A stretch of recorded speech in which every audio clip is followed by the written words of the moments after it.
Hey guys, Dave from Nerdarchy, for nerds, by nerds, hanging with these nerds, plus Brian Feister today. Hey, I'm Ryan. I'm Ted. And today we'll be talking about a brand new RPG that's in development. It'll be coming out soon. The Kickstarter is going to be launching very shortly. The Open Legend RPG.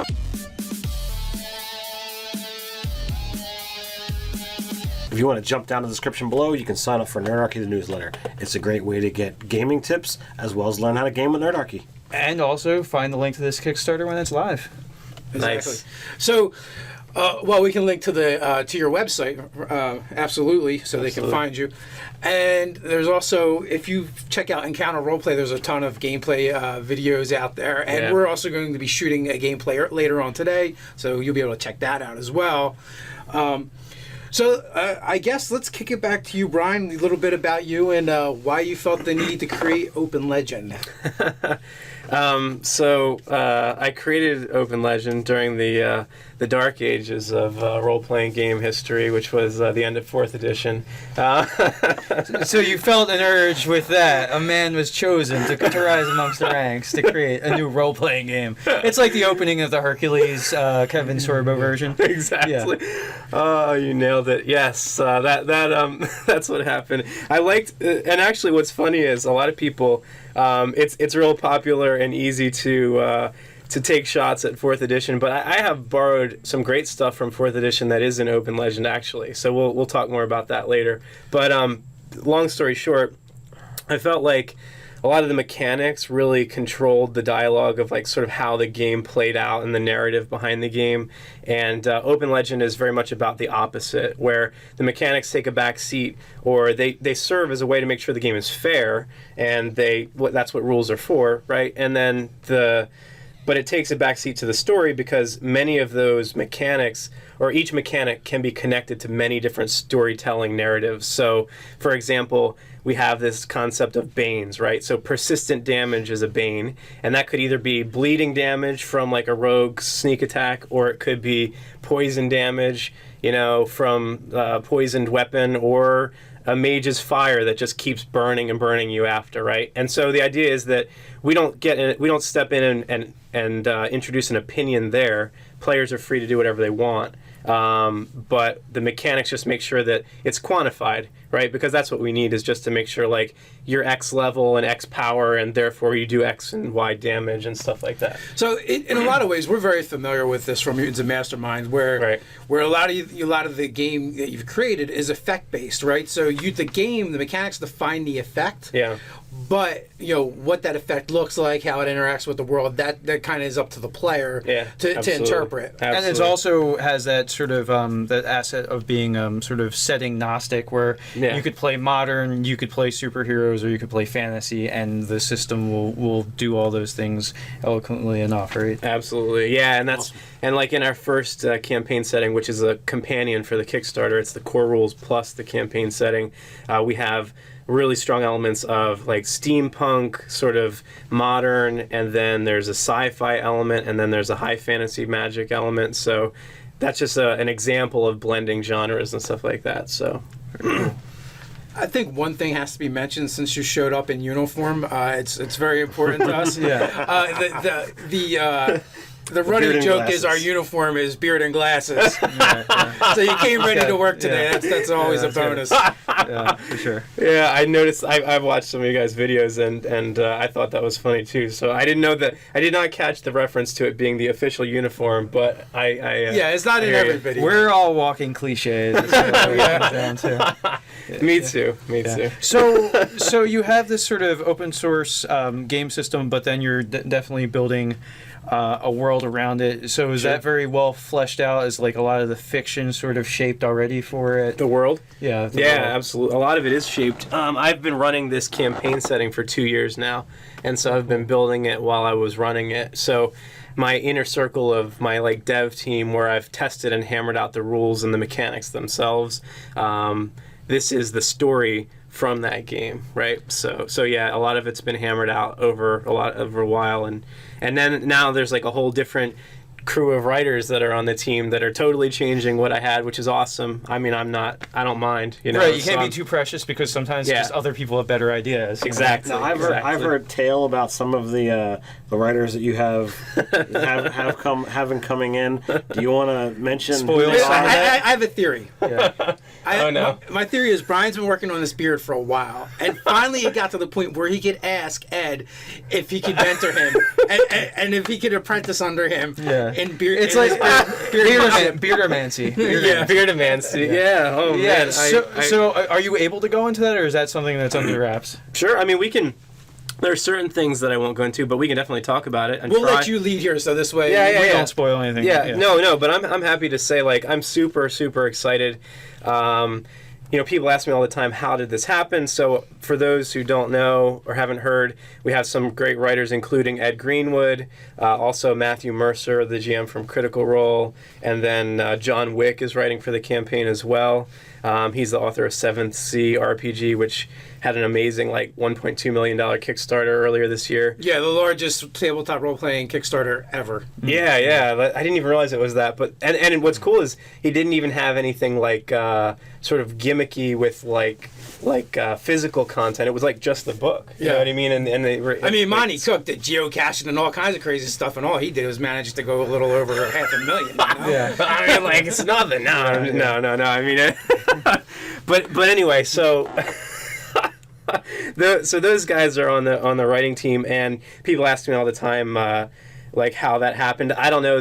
When I approached those people and they saw, like, the website, I guess it looked good enough to Seems be legit. worthy of consideration. I don't know. I mean, each one has its own story about how I connected with them. I don't know if I want to go to that level of detail, but yeah, Stalking, a little bit of stalking, I'm sure. Yeah. definitely some stalking.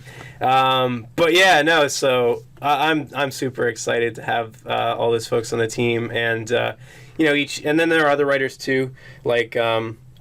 If you guys have ever heard of a Twitch channel called Hyper RPG, one of the people who's contributing a lot is the producer there. His name's Ryan Chapals, and he's done some really great work for the setting. Like I talked about taking what I had and just completely changing it. He's really done that, and in my opinion, to great effect. So I'm like super excited about. So I may be misinformed here. Correct me if I'm wrong. Did you also score some talent from Paizo and the Pathfinder people? Yeah. I've got from that crowd, I have Savannah Broadway. So she's written for a bunch of like the core like Paizo books, or not. Sorry, I don't mean to say core. I mean like The novels. non-third party. Okay. You know, because in Pathfinder you have all like the third party publishers, right? And then there's Paizo proper. She's written a bunch of stuff for Paizo proper, right? And then there's also what was it? I just like lost my train of thought. Dan Dillon from we've crossed paths. Yeah. So Dan Dillon, I've loved working with Dan. He's got an amazing personality. Hi Dan, if you see this, I'm gonna ping him so he can see it. Yeah. So Dan wrote for like the Southlands campaign setting, which is it's Kobold Press, right? That's his main thing, you know. So. And then they had this group called the Four Horsemen, which is like him and 3 other real well-known game designers in that circle. So, because to be honest, like, we get stuff from people all the time, and they're like, "Hey, can you check out this thing I did in my mom's basement?" and I'm like, "Well, we get so much of that. There's no way we could possibly go through it and cover it with any level of like depth at all." Yeah, sure. But when you reached out to me and I looked into what you were doing a little bit, I'm like, this has definitely got my interest. There's some industry people in this. Nice. You must be doing something right to have these people involved. Right? Yeah, for sure. So. Yeah, that's the hope. I think that. I mean, if this were to turn into a like a Q&A, advice, ask. What's the advice column? I can't even think of it anymore. Ask Dear Abby. Dear Abby, thank you. If this were a Dear Abby, right, for other game designers, I would say that the idea that your game is going to be so good on its own merits that you don't need like the backing of people in the industry, I think that's a big mistake people make. So I've always felt that you need to get people invested who are in the industry, and that's been my plan. If you're going to go with this game can rest on its own laurels, it's going to take a long time to actually get anywhere. Exactly. You need to bring in people who can actually amplify it. Yes. Right. Well, I mean, just because like their name attached to it lends some legitimacy. Yeah. So actually, I do, because we did a video. Why Nerdarchy thinks you shouldn't design your own RPG, right? I was warned So about this. I would love to have you sort of outline the points of like why you thought you should, like the counter argument to that. Sure. And like and it's not to be like that video is just like these are some of the obstacles you might face. So for the audience to hear that. Yeah. Well, so I guess I'll pick up. I guess I do this a lot where I rabbit trail. So let's go back to where you asked about the history of the game. So let's go back there. So it was a tail into 4th edition. I felt real limited by 4th edition personally, like from a story perspective, because I felt like they really locked you into these, real limited options. I guess that's what frustrated me. The mechanics are too in your face. In that system. Exactly. Kind of my take on it, but people are argument section below, as DMG info gave us. So there's that happening, and then like 5th edition started to be rumored about around the same time I started working on the game, and I guess I figured like, well, I really don't know much about 5th edition, and I don't know if they're going to fix these things that are frustrating me. So I kind of decided at that point to make my own game, because I was kind of, I guess, had reached my breaking point of being able to sort of like bear with what they were doing, and it just didn't really satisfy me from a gaming perspective anymore. So that's kind of how I got started. The spark, I think, that I often say is that I was, when I was trying to think of like what's my modus operandi, it was I want a game that could be the engine that runs behind or powers any book or movie that you might see. And I feel like, when you talk about wizards that like memorize their spells and mysteriously forget them every day, sorry, but I don't like that. You know what I mean? And going away from Vantian, all right. Yeah, exactly. Right. So why not just play GURPS? Or Savage Worlds. Yeah. Why not play GURPS or Savage Worlds? That's a great question. The simplest answer is that I had heard of GURPS, had never even heard of Savage Worlds at that point in my life, and I have since heard it because Savage Worlds is one of the games that Open Legend gets compared to. So for anybody who's interested, you know what I mean? Like I've heard a lot of people say that, but in Savage Worlds, like you're limited in terms of like how many dice you're rolling, whereas in Open Legend, because the dice explode, we want to push you toward rolling more so there are more chances of them exploding. And I just have felt like there's a lot more of a fun factor there than what I've just personally experienced from Savage Worlds. That's just my take. And GURPS, I don't know, maybe it's a stigma from all like tables after tables after tables, but it's just a little heavy. But what about either Fate or Mutants and Masterminds? They've been around for a while as well. Yeah. Good point. In the case of those two games, so to be totally honest, like sometimes you just follow, what you feel led to do, and it's like I hadn't heard of those games at all at that point when I started writing this. Like I'm familiar now with Mutants and Masterminds and Fate and stuff like that, and there are similarities there. But I think Open Legend's very different still from those games. I would say from what I've heard so far, like the one thing about Open Legends compared to more specifically Mutants and Mastermind, like your game is going to pay more of the homage and love of dice than Mutants and Masterminds, because you roll 1d20, and there are some things in that game that is a sticking point for some players. The way they do their health and life mechanic is really different, and someone who plays D&D has a lot of trouble switching over sometimes. They want hit point damage. They want to take hit point damage. Or like White Wolf games where you have the wound system, right? Yeah. So that's another thing. So I'm glad you brought that up, because that's a big. So one thing that's come up in interviews that I've done is people have said the game is weird because it's very, very different in many ways than existing RPGs. I mean, sure, it borrows from many, but if you put it all together, it's not very similar. The amalgam is like, but some of the parts a bit of a chimera. Absolutely. So I've gotten that a lot, but one thing that somebody said was that it's also like, it doesn't surprise you. Like the game system doesn't have like mechanics that are really like, for example, like, Fate's ability for players to, pull in and totally alter the course of the story or whatever. Like we don't have that kind of super unexpected mechanic, right? Okay. And so, for example, you said, hit points are different and stuff. In Open Legend, hit points are the same as like D&D, and even defense scores tend to range between 10 and 20, just like in D&D. So there's a lot of familiarity as well, but then the actual like the crunchy, the mechanical aspects is also very different. So I know a lot of people absolutely love or hate a Benny system. Yeah. And when you're talking about fate points and Cypher system has GM intrusion. Yeah. To a certain extent, Mutant Mastermind has hero points. Yep. But your game does have something. So I know you're calling it fate points. It'll probably be legend points. Legend points will be yeah. What exactly is that? Is that not a Benny system, or it's most similar to Inspiration from 5th edition, but the difference is the layer that's like not even out there at the time of this recording, and maybe it will be when this gets launched, or it's coming in the next month or so, like before the Kickstarter. But the thing that's missing is like reinforcing your character's personality with like traits that are personality traits. So that piece is coming, and we're going to call it perks and flaws.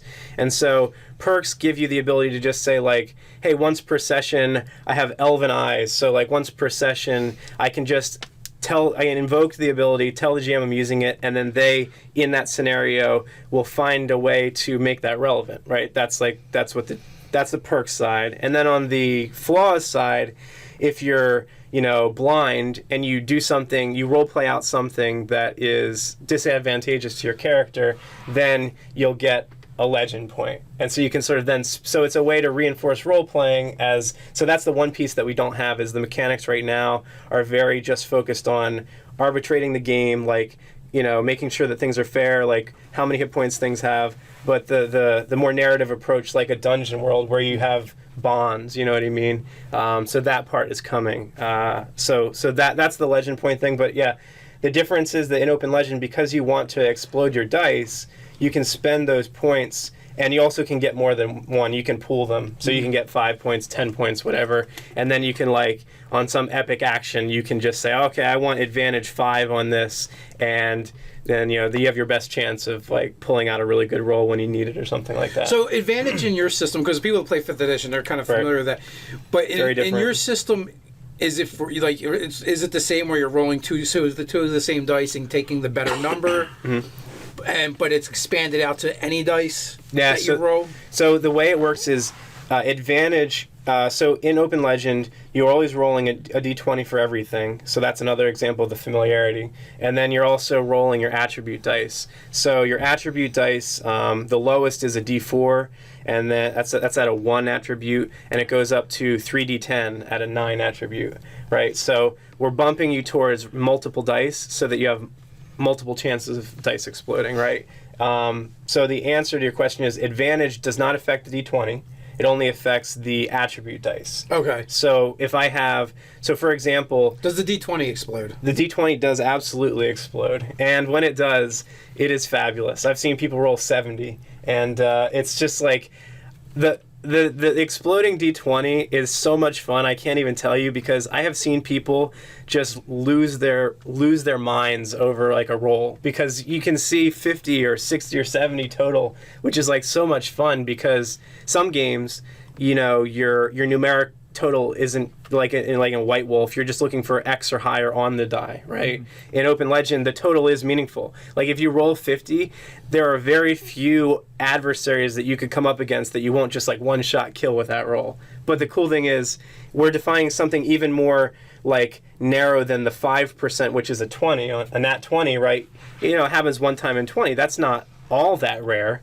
But in Open Legend, we take and we define out the rest of that curve, the bell curve, right? Which is like there's the 1% rolls, there's the 0.01% rolls, you know what I mean? Yeah. And, so I'm a programmer, like that's my day job. I'm a computer programmer. And so like the math part really gets me excited too. Right, the statistical odds of something. You might just want to call, instead of legend point, just legend, because the thing somebody does with the total sum of those dice becomes the thing of legend. This epic fireball that just blows through the demon's chest. That's the tale and fable that it gets told in the realm. Absolutely. In 3rd edition, when you had to confirm your criticals, we had a house rule that if you crit it, and then you crit it again, the multiplier would increase, and it would keep increasing until you stopped rolling, rolling the 20. Did you guys ever get 3 20s in a row? Because I had that happen. Yes, it's very rare, but it does happen.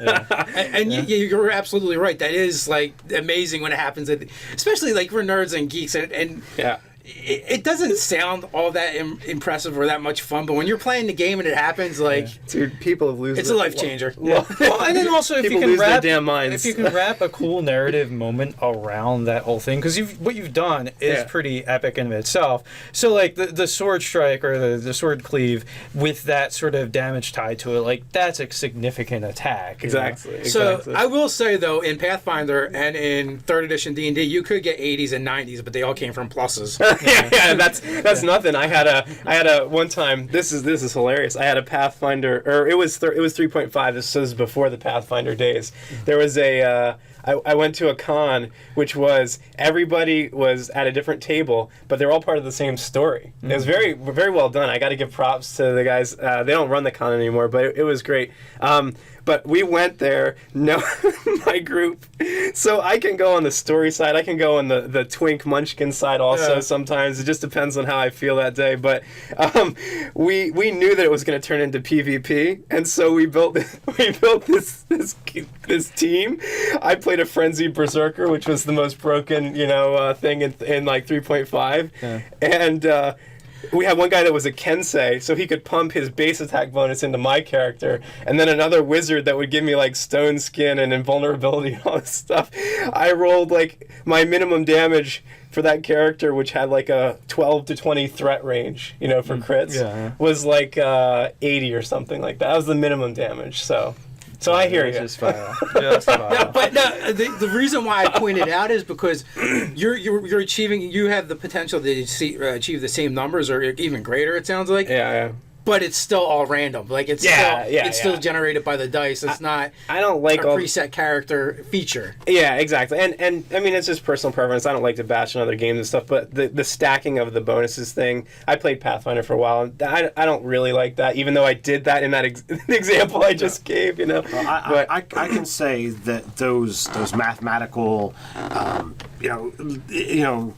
numbers that rarely come up. Anomalies. Anomalies are great, and they do become stories of legend. Absolutely. In 2nd edition, well before we got into these great numbers, D&D had knockout chances. Yeah. And Dave was running a game where Nathan Nerdark was playing a monk.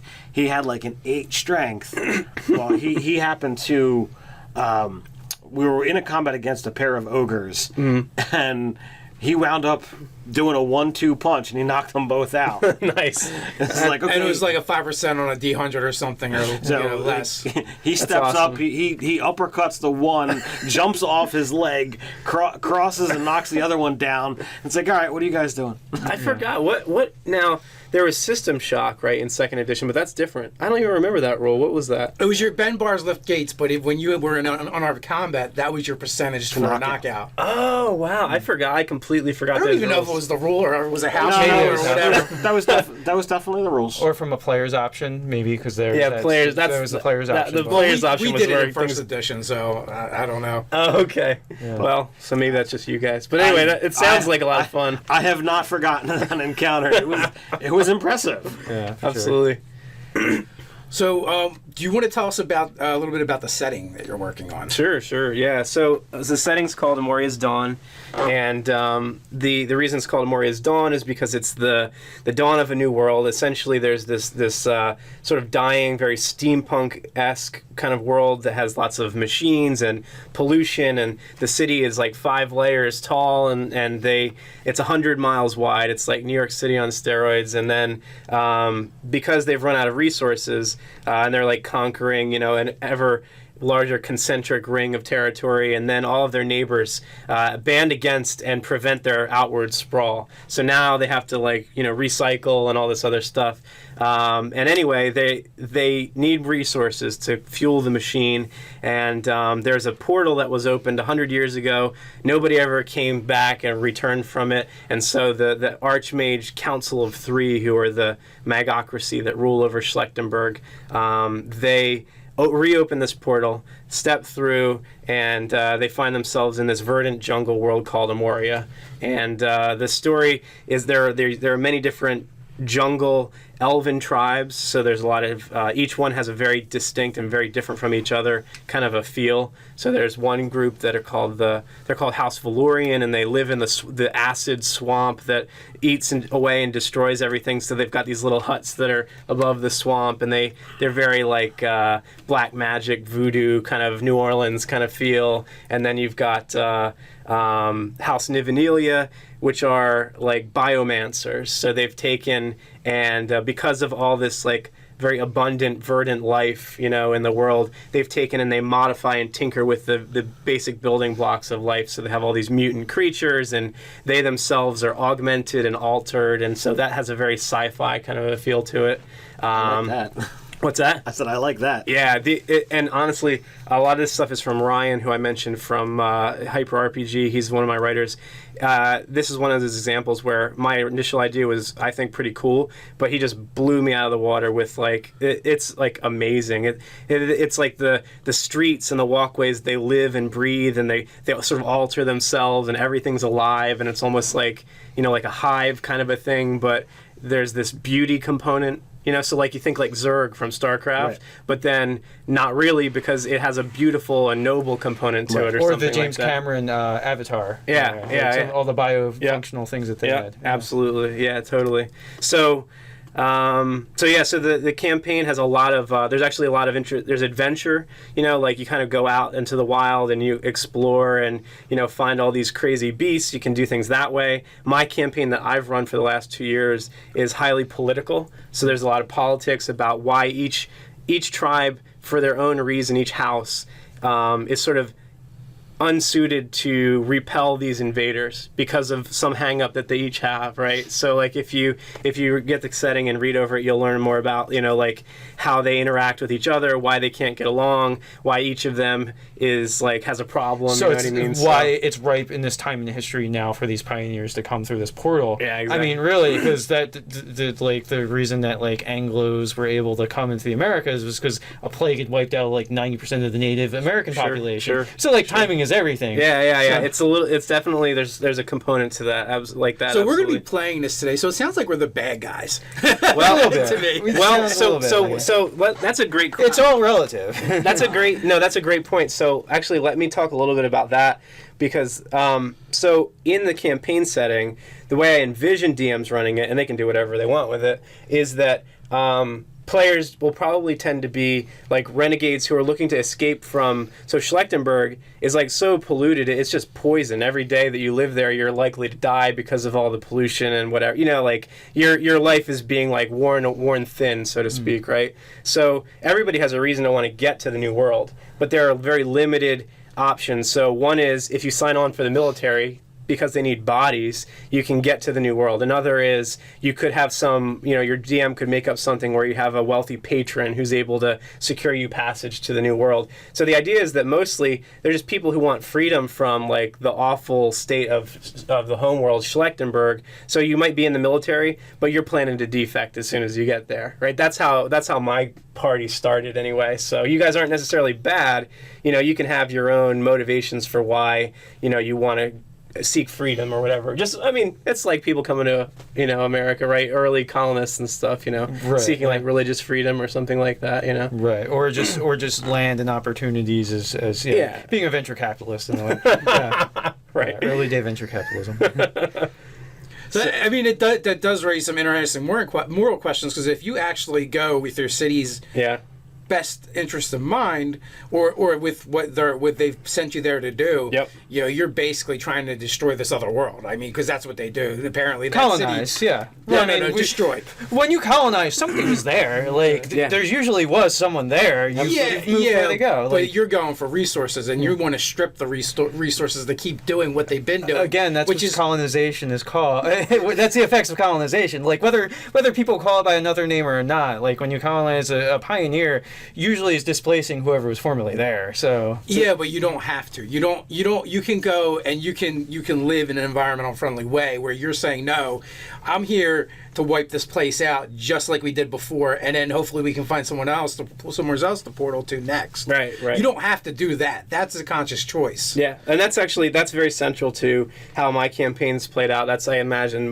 many people who play the campaign setting will have the same experience where it's all about. So there's a villain, General Paxson, who wants to, just reap and sow and just destroy everything and whatever. And so that's a thing. But then, there are other NPCs in the world who have different ideas about how things should go, right? So the idea is that players find themselves, and then I've had some people tell me that, like, if they're playing in the campaign, they would really want to play like a native, like somebody that's an elf from Amoria. Right. And that's totally cool. And we have that too, where people are, but I have a little bit of a long-term thing for I don't even know if this will make it into the writing. So this may be like super top secret, privileged information, but my idea for it was that whether the characters actually pursue this or actually get there is a different matter.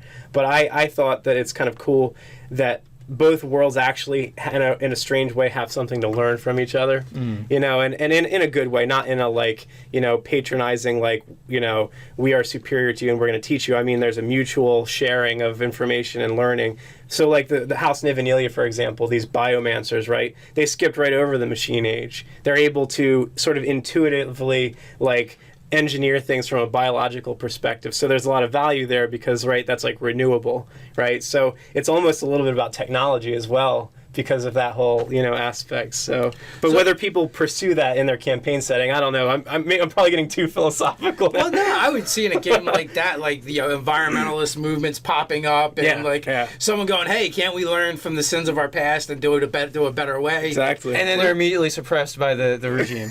Well, that's exactly what would happen. Well, and that's what the.